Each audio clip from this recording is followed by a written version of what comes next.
At what point do we create a theme song for this show? Who knows? Welcome back to The Idea, everybody. You should know the deal by now. This is episode 6, I believe.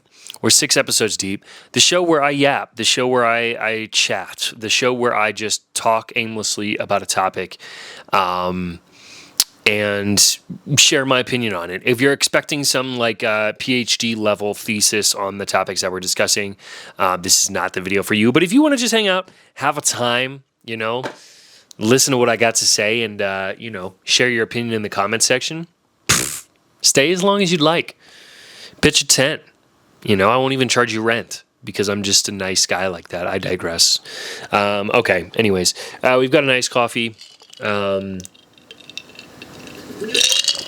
It's like the Trader Joe's pumpkin cold brew. It's pretty good. Okay, what are we talking about today? The topic of episode 6 of The Idea is, what is technique? Followed by, how does technique factor into judging? So there's a lot to discuss here. We're going to start off with the old Webster, the old Merriam-Webster, okay?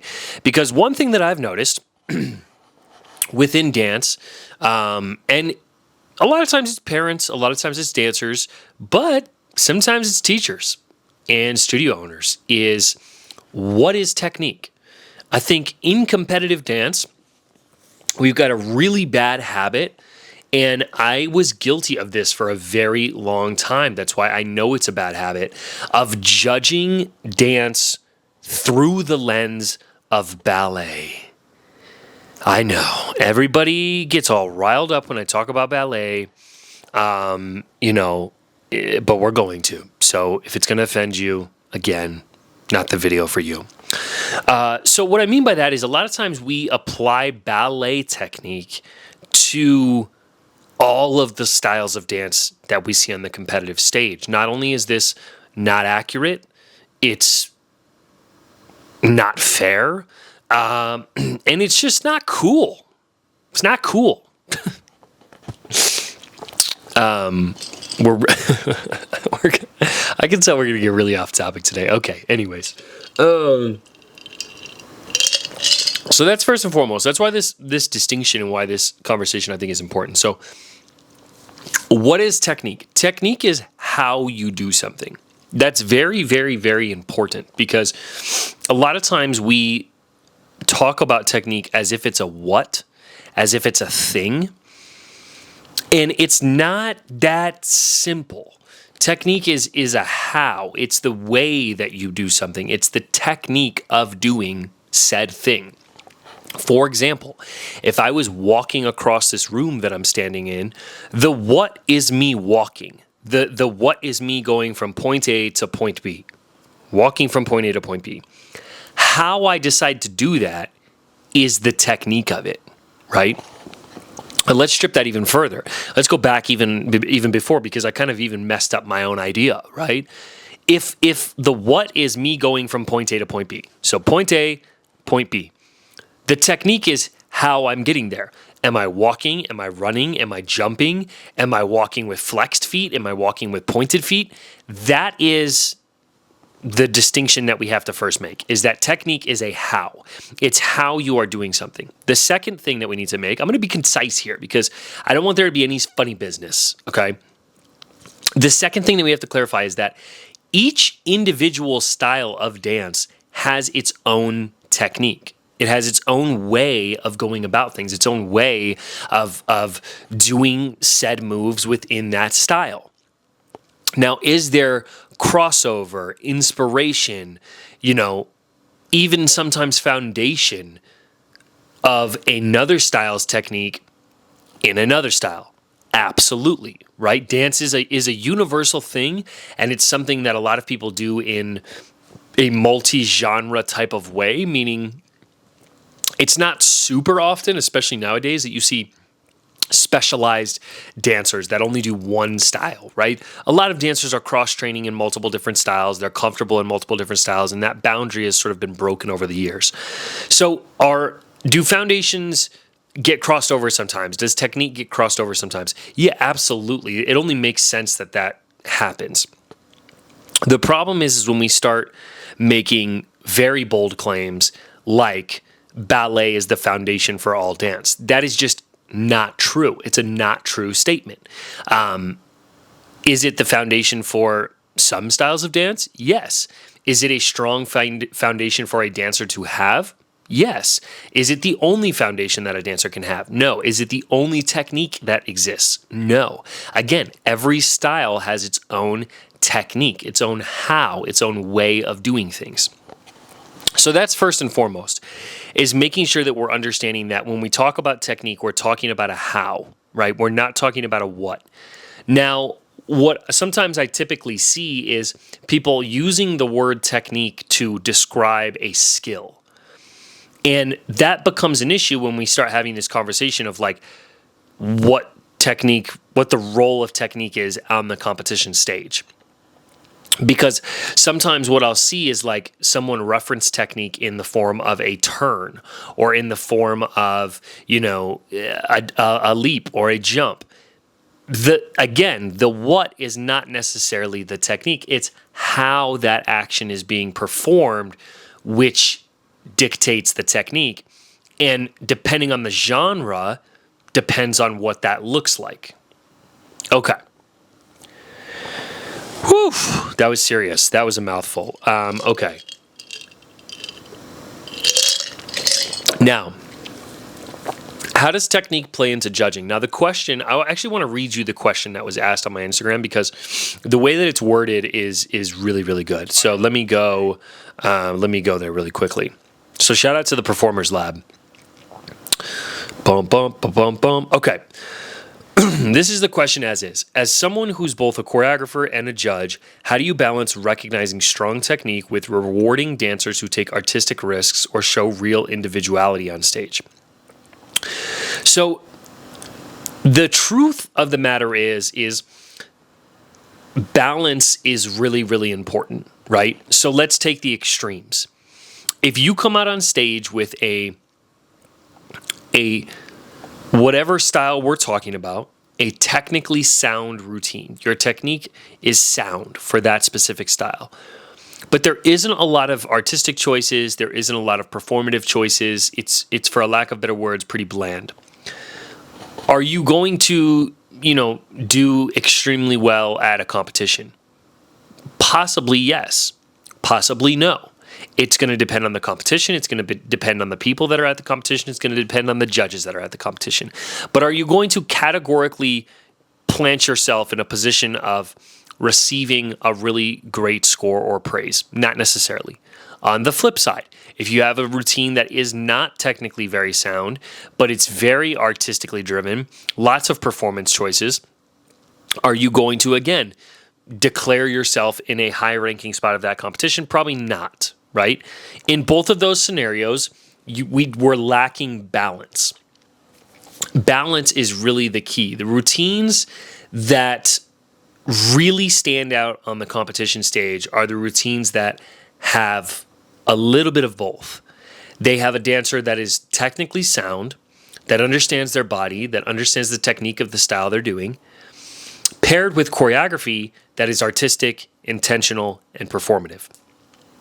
When those two worlds collide, and something that I often tell dancers is like when the dancers stop trying to prove that they have technique, when the dancers stop trying to prove that they're good, that's when the magic happens.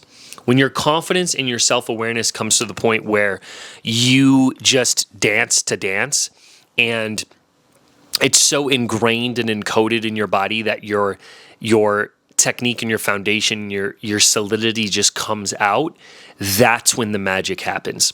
Now, as a judge, a lot of this situation comes down to your personal opinion, right? If you tend to lean more artistic as a choreographer, then you're probably going to lean a little bit more artistic when it comes to judging. Is that always going to be the case? No, but it just is kind of what makes sense. Same thing for, whatever your choreography tendencies tend to be, that's probably what you're going to lean into judging wise. Not always, but I would say if you had a piece that was very up your alley versus a piece that wasn't, you're probably going to lean towards the piece that's really up your alley. Now, I think where judges do a great job is, and this is partially because of the competition and the way that the score sheet is laid out, is like technique is a part of our score. Choreography is a part of our score. Execution is a part of our score. So we have to be mindful of those things. We have to be mindful of like, what's my technique score for this routine? What's my choreography score? What's my execution score? We have to be mindful of those because they're on our score sheet. So obviously all of that is going to come into play. But with the question being, as a choreographer and a judge, how do you balance those two things? The question is, what's the overall image that's happening on the stage? And oftentimes I refer or like compare dance to film. It's something that just has always made sense to me. And, in film, just because a movie is filmed incredibly well doesn't necessarily mean that it's going to be received really well. And in film, we don't have a problem with that, right? In film, it's funny how those worlds are adjacent to each other, but they're so different in the way that they're judged and perceived. Because again, in film, a movie can be filmed incredibly well, but the movie itself is not good. The story is not good. The acting is not good, whatever it may be. And in that case, 9 times out of 10, it's not going to be received very well. People are going to go to the movie and they're going to be like, I don't like this. It's not a good movie. And on the flip side, you can have a movie that's not filmed very well, that's not technically correctly done, but the script and the story and the concept are so good and so pure and so intentional that it works. And I've spent a lot of time inside of film, and I remember going to a film camp when I was in junior high, and one of the things that we talked about was the rule of thirds, which is a very predominant thing in photography and videography, and it basically means that you never put your subject right in the center of the screen unless it's very, very intentional. You always want them in, one of the thirds of the screen. See how I'm slightly off center? Cinema. So the movie that was referenced here, which I think is a good example of what I'm talking about, is Napoleon Dynamite. Technically, there's a lot of things in that movie that aren't technically correct. They're not how things are supposed to be in a movie. But it works. It works because there's intention and drive and people connect with it. So I think that it's a very, very similar thing when we talk about competition, is everybody gets so caught up and so stuck on this technique component. Technique. Technique is great when it's enveloped by a good story, by good intention, by good musicality, by good performance. Technique just being technique is not inspirational in its own right. It's not necessarily profound in its own right. It doesn't make it less valuable. It just means that, again, we have to have balance. So again, I think, we're broadening the scope of the conversation here, but I think ultimately, again, the answer to the question of, as a choreographer and a judge, how do you separate technique and artistry, especially, if you lean towards artistry or you lean towards technique, how do you manage that? And the question is like, the answer is you don't necessarily always have to, because again, we're judging the entire piece that's on stage. So we're looking at the entire flow of that piece from start to finish. How is it choreographed? The technique is obviously going to play a role, because if your technique is not sound for the style that you're in, that's going to be pretty noticeable for a vast majority of judges. If you're doing a contemporary routine, you don't have good contemporary technique, or you're doing a lyrical routine and you don't, your ballet technique is not very strong, then it's going to be really noticeable, especially if you have ballet skills inside of the routine. which is another thing to kind of be mindful of. So